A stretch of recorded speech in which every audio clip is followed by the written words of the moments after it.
मी advocate Gayatri धामनसकर. आपण domestic violence act 2005मध्ये चर्चा करत आहोत. तर त्याच्यामध्ये आपण विविध कारणं बघितली. त्याच्यामध्ये अजून एक कारण आहे ते सेक्शुअल ॲब्यूज. तर सेक्शुअल ॲब्यूज काय आहे?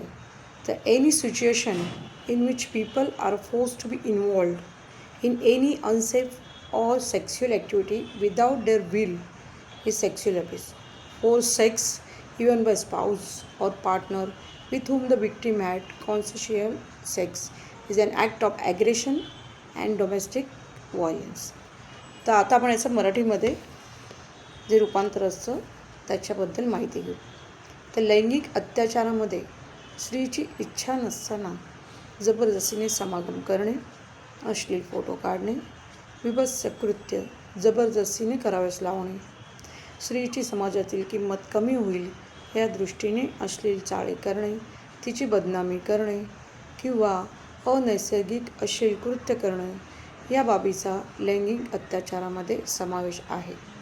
तर अशा प्रकारे जे सेक्शुअल ॲब्यूज आहे त्याची माहिती आपण या अंतर्गत घेतली आहे.